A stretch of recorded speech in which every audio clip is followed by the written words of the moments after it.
ओम गणेश हर हर महादेव।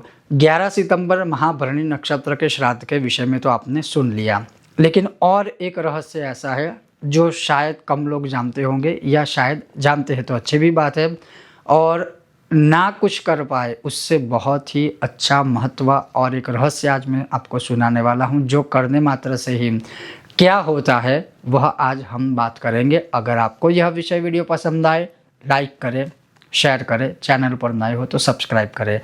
कौन सा रहस्य है तो अब वो सुनिए। तो भरणी नक्षत्र है, महाभरणी श्राद्ध है।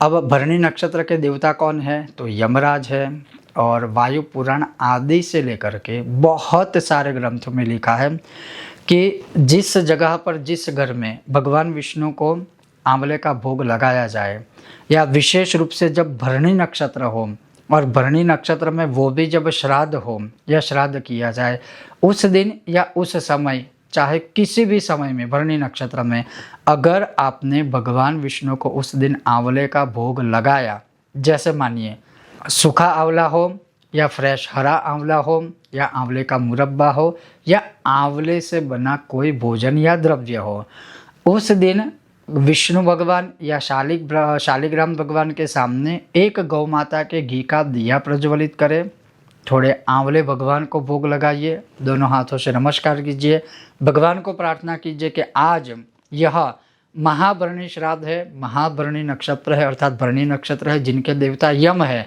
और शास्त्र कहते हैं कि जहाँ आंवले का फल होता है, जहाँ आंवला अर्पण किया जाए भगवान विष्णु को भोग स्वरूप में, वहाँ यमदूत या यम वहाँ पर अपना मुख या अपनी दृष्टि भी उस जगह पर नहीं डाल सकते। वह स्वयं भी डरते हैं कि जिस जगह पर आंवला हो वहाँ यमदूत कभी नहीं आते।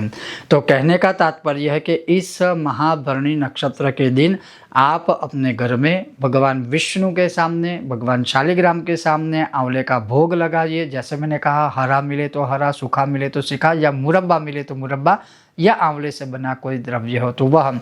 फिर क्या करना है, गौ माता के घी का दिया प्रज्वलित किया, आंवले का भोग लगाया, भगवान को प्रार्थना की, और उसके पश्चात सिर्फ एक पाठ विष्णु सहस्त्र का कर लीजिए। ऑलरेडी उस दिन श्राद्ध तो आप करोगे, महाभरणी नक्षत्र है, तो श्राद्ध से पहले या श्राद्ध के बाद, या सुबह, दोपहर या शाम या सायंकाल में भी यह आंवले वाला प्रयोग कर सकते हो।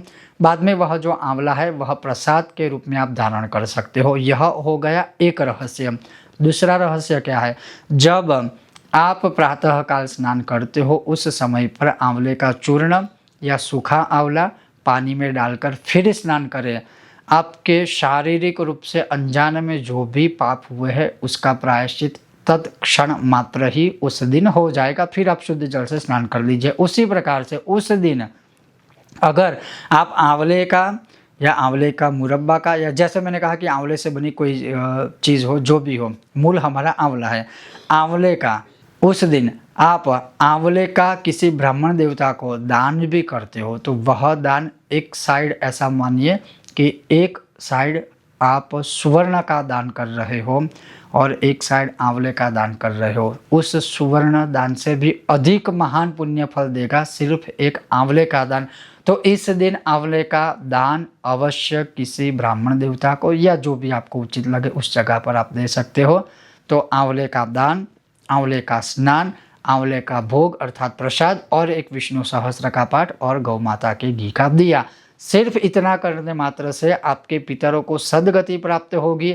आपके जीवन में पुण्य का एक ऐसा महापुण्य, मैं कहूँगा कि भगवान की एक किताब में या कर्मों के गणित में एक महापुण्य आपके लिए लिखा जाएगा। और यह एक ऐसा रहस्य है कि आपकी कुंडली में भी कोई दोष ऐसा होगा ना, तो वो भी कहीं ना कहीं क्षय हो जाएगा। और वह इस बार 11 सितंबर महाभरणी नक्षत्र और गुरुवार को रहेगा। और ये भी आप देखिए कि गुरुवार है, और उस दिन अगर आंवले का भोग लगाया जाए, विष्णु की पूजा, विष्णु सहस्त्र का पाठ किया जाए, उससे अधिक महान फल और क्या हो सकता है।